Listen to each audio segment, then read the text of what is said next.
అత్యున్నత సింహాసనముపై ఆసీనుడా, దేవదూతలు ఆరాధించు పరిశుద్ధుడా.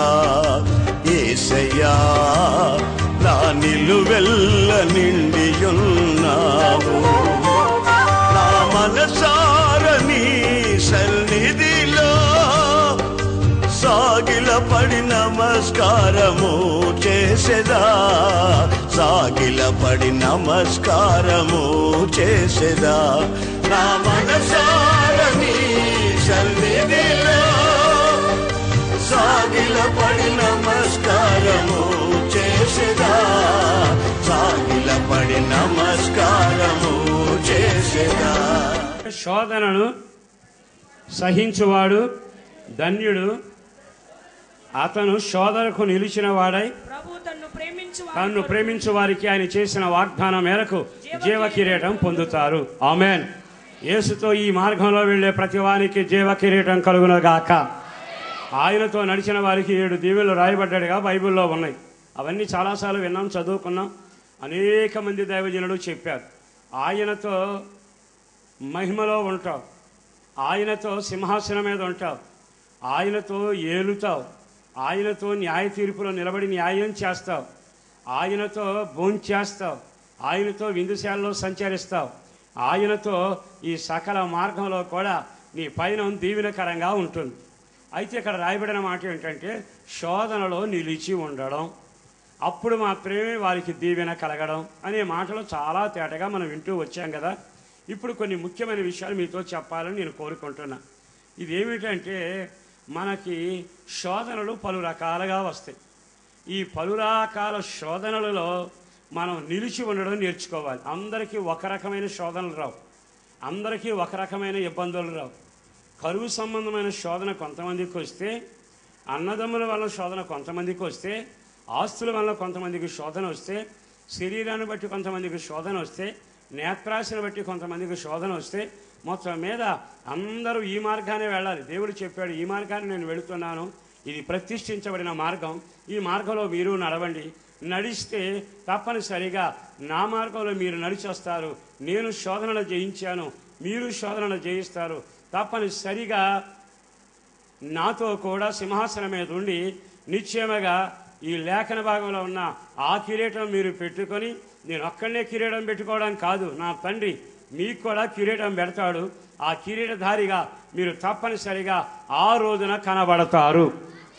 ఈ శోధనల గురించిన కొన్ని మాటలు మీతో చెప్పాక కొంచెం ముందుకు వెళ్ళాలని కోరుకుంటున్నా. ఈ శోధనల్లో మనకు వచ్చే రకరకాల శోధనలు ఏమిటో తెలుసా?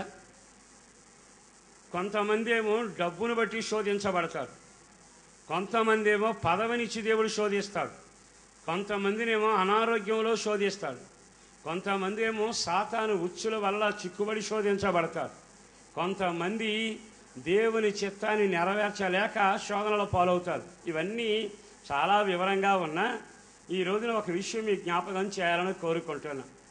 నీ సహోదరుణ్ణి నీకంటే ఎక్కువగా గణపరచగలవా?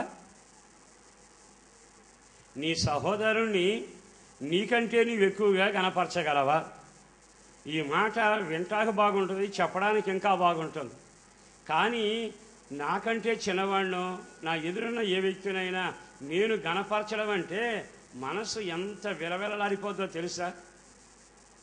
అతని వయసు ఎంత అండి, నా వయసు ఎంత, అతనెవరు నేనెవరు అంటే నీ ఎదుటి ఉన్న వ్యక్తిని గణపరచడం అనేది చాలా ఇబ్బందికరం. ఎందుకో ఈరోజు ఒక వార్త మీకు చెప్పాలని కోరుకుంటాను. అదేమిటంటే డబ్బు వల్ల తిండి వల్ల వచ్చే శోధన కాదు. నీకొచ్చే ఒక రకమైన పరీక్ష, నీకొచ్చే ఒక రకమైన శోధన నీ సహోదరుని గణపరచడం అనే ఒక ప్రణాళిక ఉంది. ఆ ప్రణాళిక దేవుడు నీ ముందు పెట్టాడు. నువ్వు చిన్నవాడవైనా నీ ఎదుటిన్నవాడు పెద్దవాడైనా, నువ్వు పెద్దవాడమైనా నీ ఎదుటిన్నవాడు చిన్నవాడైనా, నీ ఎదుటనున్న నీ సహోదరుని ఘనత విషయంలో అతన్ని నీకంటే ఘనముగా ఎంచవలెను అనే మాట దగ్గరకు వచ్చి ఆగుదాం. మీకు బైబిల్ బాగా తెలుసు గనక మిగతా శోధనలన్నిటికంటే యేసు ప్రభువుకి శోధనలు జరిగినప్పుడు సాతాను 3 ప్రయోగాలు చేశాడు. ఒకటి ఆహార విషయంలో, ఒకటి మహిమ విషయంలో, మూడోది రాజకీయ విషయంలో ఆయన శోధిస్తే ఆ శోధనలో యేసు దేవుని మాటల ద్వారా జయం పొందినట్టుగా మనం గమనిస్తున్నాం. రోమా పత్రిక మీరు చదివినా, పౌలు రాసిన ఏ పత్రిక రాసినా అందులో మనకు ఎదురయ్యే శోధనల పరంపర, శోధనల వరుసలో రాయబడ్డాయి. ప్రతి వాడు ఈ మార్గానే వెళ్ళాలి. వెళ్ళేటప్పుడు ఆ శోధనలో మనం నికరంగా నిలబడగలుగుతున్నామా? ఈ రోజున శోధన అనే పదంలో మీకు నేను చెప్పాలనుకున్న ప్రాముఖ్యమైన విషయం ఏమిటంటే, నీ ఎదుటి వారిని నీకంటే ఘనంగా ఎంచగలవా? మళ్ళా చెప్పనా? నీ సహోదరుని నీ ఎదుట ఉన్నవాడిని నీకంటే ఎక్కువగా ఘనపరచగలవా? ఒకవేళ ఘనపరిచే మనసు ఉంటే, ఘనపరిచే క్రియ చేస్తే, ఘనపరచగలను అంటే తప్పనిసరిగా జీవ కిరీటము నీదయ్యుండునుగాక. కానీ ఇక్కడికి వచ్చేటప్పటికే పెద్ద ఇబ్బందులు. మిమ్మల్ని గురించి చెప్పడం కంటే బైబిల్లో ఉన్న ఒక ముగ్గురు గురించి చెబుతాను. అయిన మట్టుకు ఒక చరిత్ర. ఓసారి ఆ కుటుంబ సభ్యులంతా కూర్చుని మాట్లాడుకుంటూ ఉన్నారు. మాట్లాడుకుంటూ ఉండగా వాళ్ళకు ఆచారం ఉంది, కుటుంబం అంతా కలిసి భోంచేసే అలవాటు ఉంది. వాళ్ళంతా కూర్చున్నారు. వాళ్ళ తండ్రి అందరూ భోజనం చేసే టైంలో వాళ్ళ పిల్లల్లో ఒక పిల్లాడు లేచాడు. కొడుకు లేచి, నానా నాకు ఆ కళ వచ్చింది అన్నాడు. ఏమిటి ఆ కళ అని అడిగితే నెమ్మదిగా చెప్పాడు, నేను కళ చూశాను. కళలో నక్షత్రాలు, సూర్యుడు, చంద్రుడు అన్నీ కదిలి వచ్చాయి. నేను ఒక నక్షత్రంలాగా నిలబడ్డాను. నా చుట్టూ నక్షత్రాలు మోకరించాయి, సూర్యుడు చంద్రుడు మోకరించారు అని తన కళ భావన చెప్పాడు. అది చెప్పినాక మరో విచిత్రమైన మాట చెప్పాడు. మనం పొలంలో ఉన్నాం, మనమంతా పొలంలో ఆ పనల కడుతూ ఉండగా నేను కట్టిన పన లేచి నిలబడింది. అన్నదమ్ములు కట్టిన పన లేచి నేను నిలబెట్టిన ఆ పన దగ్గరకు వచ్చి వంగి సాష్టాంగ నమస్కారం చేసే అన్నాడు. ఇక అంతే. ఆ కళ వినగానే భోజనశాల విచిత్రంగా మారిపోయింది.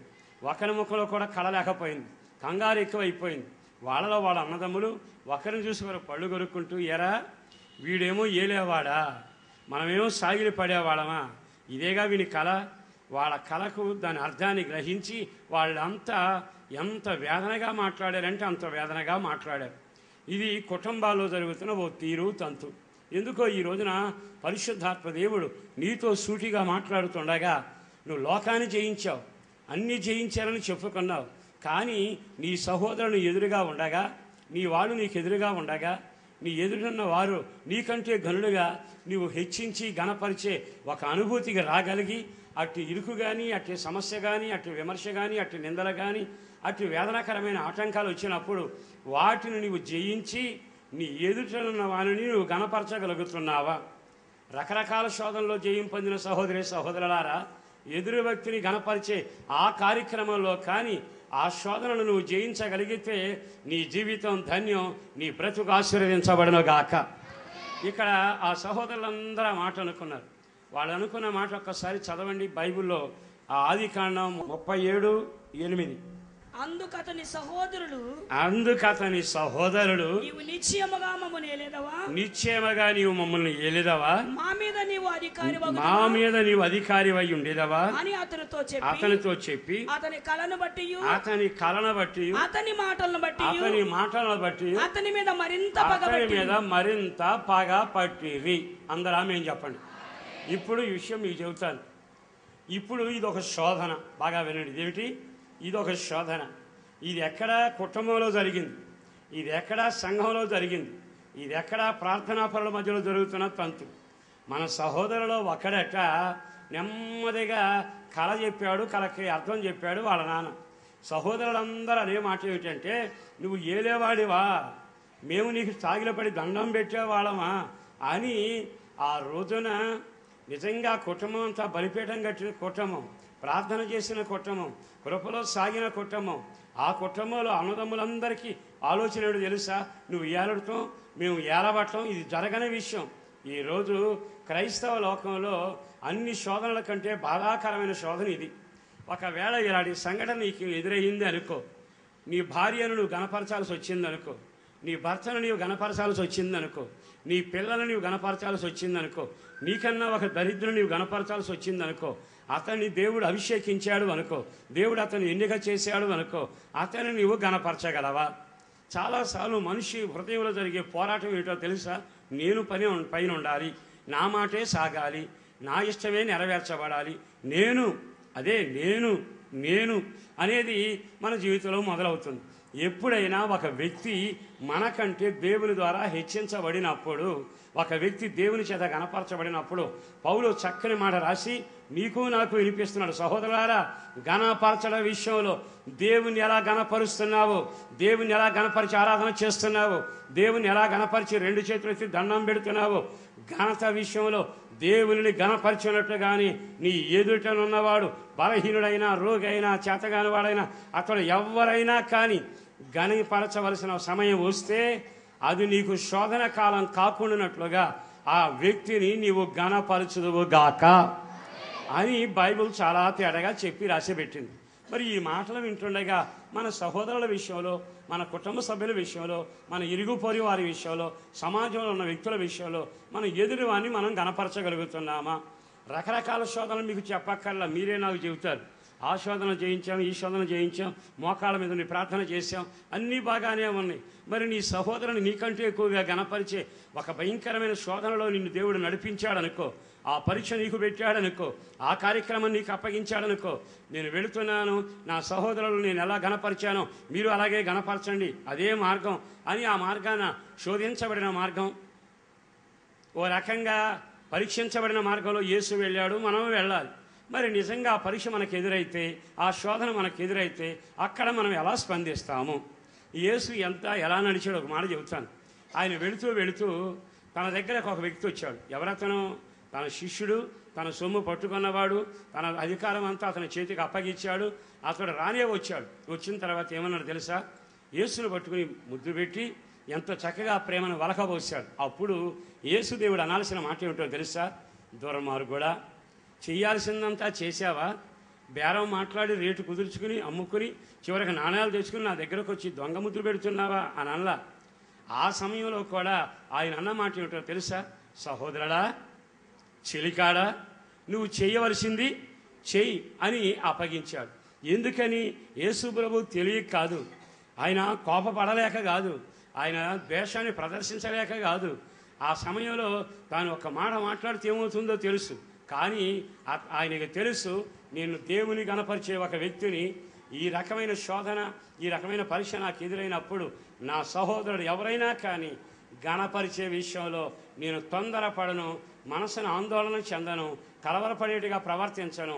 నేను దేవుని ఎలా గణపరుస్తున్నానో నా తోటి వాడిని కూడా నేను అలాగే గణపరుస్తాను. గట్టిగా చెప్పండి ఆమేన్. ఎందుకో తెలుసా? జీవకిరీటం. చెప్పండి ఏంటది? జీవకిరీటం సిద్ధంగా ఉంది. మరి జీవకిరీటం ఎదురుగా ఉందని తెలిసి కూడా నీ జీవితంలో ఆ మార్గంలో వెళుతున్నప్పుడు, ఆ శోధన వచ్చినప్పుడు, ఆ పరీక్ష వచ్చినప్పుడు నువ్వు ఎలా ప్రవర్తిస్తున్నావు? అన్నదమ్ములు ప్రవర్తించిన తీరు. వాళ్ళు కూర్చున్నారు, మీటింగ్ పెట్టారు. ఏరా వాడు ఏలతాడా, వాడి పనులు నిలబడుతుందా, మనం సాష్టాంగ పడతామా? ఇది భయంకరమైన పరిస్థితి, ఇది జరగకూడదనుకుని వాళ్ళు గణపరచడానికి బదులు పగబెట్టుకున్నారు. అతని కళను బట్టి దేవుడు చేస్తాడు లేరా, దేవుని గొప్పవాడు అనడానికి బదులు అంతు చూస్తాం అని మనసులో తీర్మానం చేసుకున్నారు. ఈ రోజున ఈ మాటలు ఎందుకు చదువుతున్నామంటే, యేసు వస్తున్నాడు హల్లెలూయా, 5 రొట్టెలు 5 గంపలు అయిపోయాయి హల్లెలూయా అనే రోజులు అయిపోయాయి. ఇప్పుడు పరీక్షా సమయం, ఇప్పుడు మనం తయారయ్యే సమయం, మనం సిద్ధపరచబడే సమయం, ప్రభువు వలె మారే సమయం, ప్రభువు ప్రతిష్ఠించిన మార్గంలో నడవలసిన సమయం. ఈ శుభవేళ మన వ్యక్తిగత జీవితంలో ఇలాంటి శోధన వచ్చినప్పుడు మనం ఏ రకమైన స్పందన అనుభవిస్తున్నాం, స్పందిస్తున్నాం? అన్నదమ్ములందరూ ఏకమయ్యారు. ఏకమై ఏమన్నారు తెలుసా?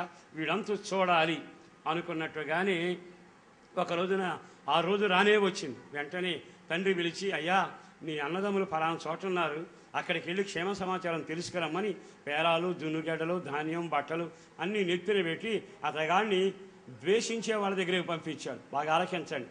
ద్వేషించే వాళ్ళ దగ్గరికి వెళ్ళాడు. వాళ్ళు దూరంగా ఉండి చూచారు. ఆహా రానే వస్తున్నాడు, ఏలేవాడు వస్తున్నాడు, వీడు వెళ్తాడట, మనం వాడికి దండం పెట్టాలట. ఒరేయ్ పెద్దవాడా చిన్నవాడా చూడండి, వీడంతా చూద్దాం, గుండెల్లోని పగన సాధిద్దాం, అతని మీద ద్వేషాన్ని పెంచుకుందాం, అతని అంగీని చింపుకుందాం, ఆ తర్వాత పంచుకుందాం, అతన్ని ఎన్ని చేయాలో ఆ రకంగా కళ నాశనమయ్యేటిగా చేద్దాం అని చెప్పి దగ్గరకు వచ్చాక అన్నను నూరారా పలకరిస్తున్నా, అనలారాన్ని పిలుస్తున్నా పరిహాసపు గుంపు చేరి అతని వస్త్రాన్ని తీసివేసి భయంకరంగా చిత్రహింస చేశారు. అతను వేధించారట, బాణాలు వేశారట, ఎన్నెన్నో మాటలు రాయబడ్డాయి. ఇన్ని జరిగిపోయాక అతన్ని నీళ్లు లేని గోతులో వేశారు.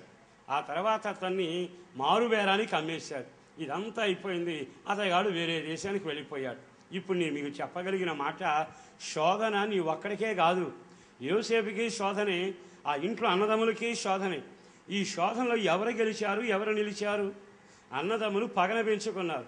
ఆ శోధన వచ్చినప్పుడు అరే ఇలాంటి కల వచ్చిందా, మన తమ్ముడు దేవునితో ఉంటున్నాడు, దేవుడు అతన్ని ఆశీర్వదిస్తున్నాడు, దేవుడు అతన్ని ఆశీర్వదించినట్లుగా మన వంతు మన సహోదరుని గణపరుద్దాం, మన తమ్ముడిని గణపరుద్దాం, మన అన్నని గణపరుద్దాం అనే ఆలోచన ఆ యాకోబు కుటుంబంలో లేకపోయింది. కుటుంబం యాకోబు కుటుంబం. కీర్తనాకారుడు 59లో అంటాడు, యెహోవా దేవుడు యాకోబు కుటుంబమును ఏలుచున్నాడు అని. అంటే దేవుడు ఏలే కుటుంబంలో కూడా ఈ బుద్ధులు ఉంటాయా? దేవుడు ఏలుతున్న కుటుంబంలో కూడా పగను పాత వేసుకుంటారా? దేవుడు ఏలుతున్న కుటుంబంలో కూడా నీ ఎంతో చూస్తాం అనే తత్వం ఊరేగుతుందా? ఈ రోజున ఈ రకమైన శోధన నీ ముందు నిలబడినప్పుడు అన్నదమ్ములలో యోసేపులాగా ఎదుర్కొంటావా, మిగిలిన 11 మందిలాగా ప్రవర్తిస్తావు? ఈ రెండు శోధన కాలంలో మనకు ఒక గుణపాఠం. నడిచెళ్ళే వాళ్ళకి రాచబాట, జీవకిరీటం కొరకు పోరాడే వాళ్ళకి ఇది యోగ్యమైన ప్రణాళిక. వాళ్ళంతా చేసింది ఏమిటో తెలుసా? నువ్వు మమ్ముని ఏలడం నాకు కుదరదు. మనకుండే మనస్తత్వం ఏంటో తెలుసా? మొదటి నుంచి ఇదే మనస్తత్వం. మనకి లోపల శరీరానుసారమైన మనస్సు ఉంటుంది, శరీరానుసారమైన లక్షణాలు ఉంటాయి. అందుకని మనం ఎంతసేపు ఒకళ్ళు ఏలితే ఏలుబడిలో ఉండాలని కోరుకోం. అందుకే దేవుడు ఏలతానన్నా నువ్వు ఏలక్కర్లేదయ్యా, మమ్మల్ని మేమే ఏలుకుంటాం. ఇశ్రాయేలు జాతి ఏమన్నారు? అయ్యా సమూయేలు, అందరికీ రాజులు ఉన్నారయ్యా, మాకే రాజు లేడు. అప్పుడు దేవుడు అన్నాడు, నేను వారిని ఏలుతున్నాను, కానీ నన్నే వద్దనుకుని రాజు కావాలని కోరుకున్నారు, ఎలని రాజును అప్పగిస్తా. ఎన్నిసార్లు నీ జీవితంలో దేవుణ్ణి ఏలనివ్వకుండా సాతాను పెత్తనం కింద మిగిలిపోయావు నువ్వు? ఎన్నిసార్లు దేవుడు నిన్ను ఏలాలని, నీ కుటుంబాన్ని ఏలాలని, నీ వ్యాపారాన్ని ఏలాలని, నీ ఆత్మీయ జీవితాన్ని ఏలాలని, నీ భక్తి జీవితాన్ని ఏలాలని, ఆయన ఏలుబడిలో నీవు దీవెనకరంగా ఉండాలని ఎన్నోసార్లు నా దేవుడు నీ దాకా వచ్చాడు. కానీ ఆయన ఏలుబడికి నీ ఒప్పుకోలా. ఎంతసేపు నీకు లోకం, లోకాశలు, నేత్రం, నేత్రాశ, జీవభ్రమం ఇవన్నీ కావాలని కోరుకున్నావు. వాటిని నీ గుండెల్లో పెట్టుకుంటే ఆ పాపం, ఆ లోకం, ఆ చీకటి, ఆ నేత్రాశ, ఆ జీవవడమం నిన్ను ఏలడం మొదలు పెడుతుంది. అందుకేగా నీ జీవితంలో నిరాశ, కలవరం, కన్నీళ్లు, కష్టాలు, అన్ని రకాలైన బాధలు. ఈరోజు వాక్యాన్ని జాగ్రత్తగా వినండి. ఇక్కడి నుంచి వెళ్ళేటప్పుడు ఎవరు నన్ను ఏలుతున్నారు, ఎవరు నన్ను ఏలుతున్నారు? దేవుడు నన్ను ఏలుతున్నాడా? నా పాపం నన్ను ఏలుతుందా? దేవుడు నన్ను ఏలుతున్నాడా? నా స్వబుద్ధి నన్ను ఏలుతుందా? దేవుడు నన్ను ఏలుతున్నాడా? నాలో ఉన్న వ్యసనాలు నన్ను ఏలుతున్నాయా? దేవుడు నన్ను ఏలుతున్నాడా? నాలో ఉన్న లోకాశలు నన్ను ఏలుతున్నాయా? ఎంతకీ వాళ్ళ అన్నదమ్ములు అనే మాట ఏమిటో తెలుసా? వీడు మమ్మల్ని ఏలకూడదు, వీడు మమ్మల్ని ఏలకూడదు. మన మనసు అనేది ఏమిటో తెలుసా? యేసు కాదు మమ్మల్ని ఏలాల్సింది, లోకమయ్యా. లోకంలో ఇన్ని ఆశలు ఉన్నాయి, పూతలు పట్టిన తోటలు ఉన్నాయి, పారే నీళ్లు ఉన్నాయి, పక్షులు ఉన్నాయి, ఆశలు ఉన్నాయి, ఆలోచనలు ఉన్నాయి. ఇవన్నీ మమ్మల్ని ఏలాలి. దేవుడు ఏలనంత కాలం నీ కుటుంబం చీకటిలోనూ వేదనతోనూ కలవరంతో నడిచిపోతుంది. ఒకవేళ అన్నదమ్ములని చెప్పబడిన యోసేపు కుటుంబాల సంఘంగా మారి దేవుడు మమ్మల్ని ఏలక్కర్లా, వాక్యం మమ్మల్ని ఏలక్కర్లా, పరిశుద్ధాత్మ మమ్మల్ని ఏలక్కర్లా, కాపరి మమ్మల్ని ఏలక్కర్లా, మా ప్రధాన కాపరి మాకు అక్కర్లేదు, మాకు దోచినట్టుగా ఈ దేహం చెప్పినట్టుగా అది మమ్మల్ని ఏలినట్టుగానే మా జీవితం నడిపించబడాలి అనుకుని జీవితానికి ఎందుకు నష్టం తెచ్చుకుంటా, ఎందుకని కష్టాలు తెచ్చుకుంటా, ఒంటి నిండా రోగాలు తెచ్చుకుంటా, నిత్యం కన్నీళ్ళ బాటగా ఎందుకు మార్చుకుంటా, పడుకుంటే నిద్రపట్టక, కళ్ళు తెరిస్తే ఆవేదనతో వేదనతో సమస్యలు, నీ జీవిత వినాశనం. ఇంకా నిన్ను పాపం ఏలుతుంది గనక ఈ రోజైనా నీ జీవితంలో పాపాన్ని ఏలడం అనే కార్యక్రమాన్ని రద్దు చేసి, దేవా నన్ను ఏలు ప్రభు అని నీవు గాని ఆయన వైపు తిరగగలిగితే, సిలువలో వేలాడిన యేసు వైపు తిరిగి నీ పాపాలు ఒప్పుకొని, అయ్యా నువ్వు వేలడం నాకు కావాలి, ఏలేవాడా నా ప్రాణాత్మ దేహాలు ఏలు అనేటట్టుగా నిన్ను నీవు అప్పగించుకోగలిగితే నీ జీవితం ధన్యకరంగా మారునుగాక. చెప్పండి ఆమేన్. యోసేపు నీతిమంతుడు, కానీ నువ్వు మమ్ముని ఏలడమా? జరగదు. నీ అంతు మేము చూస్తాం అని చేశారు. అయిపోయింది. అయితే ఈ చరిత్ర పక్కన పెడితే రెండో భాగం మీకు చెబుతాను. రెండో భాగం ఏమిటో తెలుసా? సౌలు దావీదు. ఈ చరిత్ర ఎన్నోసార్లు విన్నారు. కానీ ఇప్పుడు సౌలుకి దయ్యం పట్టినప్పుడల్లా దావీదును పిలిచేవాడు. దావీదు వచ్చి సితారా తీసుకుని చాలా ముచ్చటగా ఎంత తేటగా వాయిద్యం వాయించి ఆనంద పరవశం చెందుతుంటే అతగాడికి పట్టిన దయ్యం వదిలిపోయేది. కానీ సౌలు ఎప్పుడు ఒక ఈటెను పక్కలో పెట్టుకునేవాడు. ఎందుకని చాలాసార్లు మనం విన్నాం కదా, చాలాసార్లు ఈ చరిత్ర చదివాం కదా. ఏమయ్యా దావీదు మీద నీ కోపం ఏమిటి? దావీదు కృప కలిగిన వాడు, దావీదు అభిషేకం కలిగిన వాడు, దావీదు అందరికంటే ముందు పోయేవాడు. రేపో మాపో నేను నా కుటుంబం నీరసిల్లిపోతే ఇతడు రాజ్యాన్ని ఏలతాడు. అతను ఏలడం నాకిష్టం లేదు. నా కొడుకు ఏలాలి. నా కొడుకు యోనాతాను ఉన్నాడుగా, నా కొడుకు ఏలకుండా ఆ దావీదు గొర్రెల కాపరి ఏలతాడా? కుదరదు. అందుకని నేను ఎన్ని కార్యక్రమాలు చేసినా వాయిద్యాలు వాయిస్తానికి పిలుస్తాను, వాయిద్యం వాయిస్తాడు, నా దెయ్యం పోద్ది, నా రాజభవనంలో తిరుగుతాడు, ఏమన్నా జరగని. కానీ అతడు ఏలికగా మారకూడదు గనక అతన్ని హతమార్చేంత వరకు నా పక్కలో బల్లెం పెట్టుకుంటాను. అతన్ని హతమార్చేంత వరకు నేను అడవుల వెంట తిరిగి అతన్ని హతమారుస్తాను. కొండ గుహల్లో ఉన్నా, చెప్పులు లేకుండా తిరుగుతా ఉన్నా, ఒంటరిగా కనబడుతున్నా ఆ గొర్రెల కాపరి నన్ను నా రాజ్యాన్ని ఏలకూడదు. బాగా ఆలకించండి. నీ ఎదుటి వాణిని నీవు ఎంతవరకు గణపరుస్తున్నావు? ఇంతకీ అతనెవరు? ఆ గొర్రెల కాపరి ఏ రోజున నేను ఏలాలి అని ఆశపడిన వాడు కాడు. కానీ అతడు చిన్నతనము నుండి భక్తి కలిగిన వాడును, అన్నిటికంటే ప్రవక్త అయిన సమూయేలు ద్వారా అతని మీద తైలం పోయబడి అభిషేకించబడినవాడు. అతను ఎవరో తెలుసా? ఆత్మచేత నడిపించబడుతున్నవాడు. అంటే ఆత్మచేత నడిపించబడేవాడు దావీదైతే, దయ్యాల చేత నడిపించబడేవాడు సౌలు. ఈ రెండిటికి పోరాటమే, ఈ రెండిటికి జత కూడట్లా.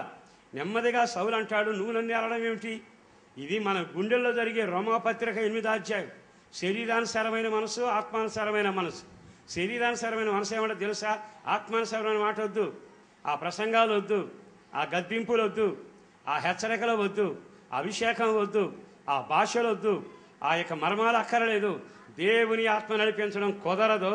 నేను చెబుతున్నాను, నా పేరే శరీరానుసారమైన మనసు, నా ప్రకారం నీవు నడు అని మనిషిని తొందర పెడితే మనం ఎన్నిసార్లు పరిశుద్ధాత్మను దుఃఖపరిచాం, ఎన్నిసార్లు దేవుని వాక్యాన్ని తిరస్కరించాం, ఎన్నిసార్లు మన జీవితంలో ఆ పవిత్రతను కోల్పోయాం. ఎందుకో ఈ మిటమిట మధ్యాహ్న వేళ నా యేసు నీతో చాలా తేటగా మాట్లాడుతున్నాడు. సౌలు ఒక పక్కన నిలబడితే దావీదు మరో పక్కన నిలబడ్డాడు. ఈ భయంకరమైన పరిస్థితుల్లో ఇక్కడ ఉన్న ఈ సౌలు అంటాడు, నీవు ఏలేవాడు కాకూడదు, నువ్వు ఏలితే నేను సహించను, నా కొడుకు ఏలాలి, నేనేలాలి, నా వంశం ఏలాలి.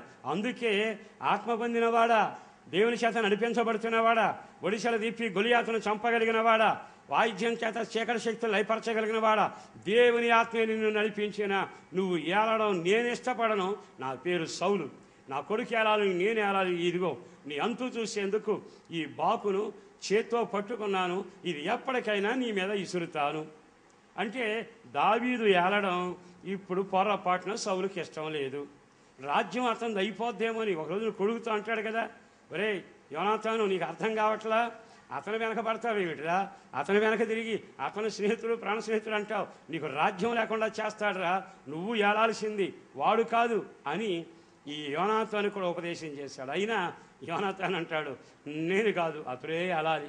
ఈ రోజున మన వ్యక్తిగత జీవితంలో నువ్వు ఏలకూడదు అనే ఒక ప్రకటన ఇక్కడ ప్రస్తావించబడుతూ ఉంది. యోసేపు ఏలువాడు అవుతాడని, అతని పన నిలబడుతుందని విన్నప్పుడు గణపరచలేని సహోదరులు, హర్షించలేని సహోదరులు, ప్రేమించలేని సహోదరులు. నిజంగా ఒకప్పుడు చూస్తే మా తమ్ముడండి వీడు, మా తమ్ముడు మీకు తెలియదా, మా తమ్ముడండి యోసేపు అండి, వాడు బెన్యామీను మీకు తెలియదా, వాడు రూబేనండి అని ఎంత చక్కగా చెప్పిన వీళ్ళే చివరికి అతడు ఏలుతాడని దేవుడు కల చూపిస్తే హర్షించలేక పగబెట్టుకున్నారు. ఆ తర్వాత వాళ్ళేమయ్యారు, యోసేపు ఏమయ్యాడు? చరిత్ర ముందుకు నడుస్తుంటే కళ్ళు తెరవబడి అద్భుతాలు జరుగుతున్నాయి. దావీదు దగ్గరకు వచ్చాం. సౌలు ఎంతసేపు దావీదును వాడుకుంటాడు. దయ్యం పట్టింది అయ్యర్రా, వాయిద్యం వాయిస్తాడు, వెళ్ళిపోతాడు. దయ్యం పోయిందా, నువ్వు పోతావా, నిన్ను సాగు కొట్టనా, తరిమి వేస్తానే ఉంటాడు. అంటే ఇప్పుడు ఉపయోగపడాలి కానీ రాజరకానికి నీవు రాకూడదు. ఎంతటి వేదనకరం.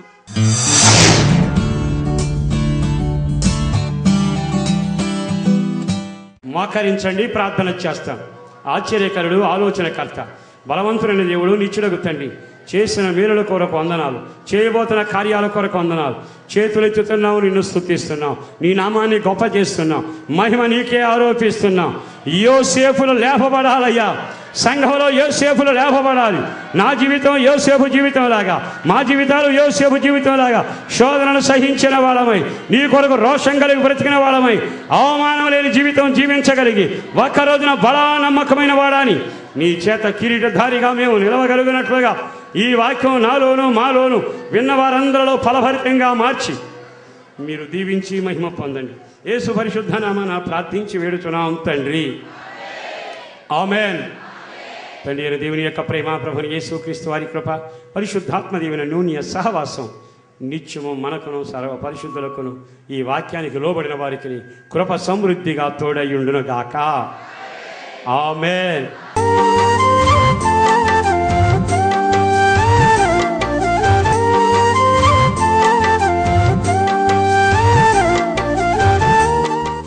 మీ ప్రార్థనా వసతుల కొరకు మమ్ములను సంప్రదించవలసిన మా చిరునామా పాస్టర్ ఎం దేవదాస్ గారు, హోసన్నా మందిర్, న్యూస్వీట్ రోడ్డు, హనుమాన్ జంక్షన్.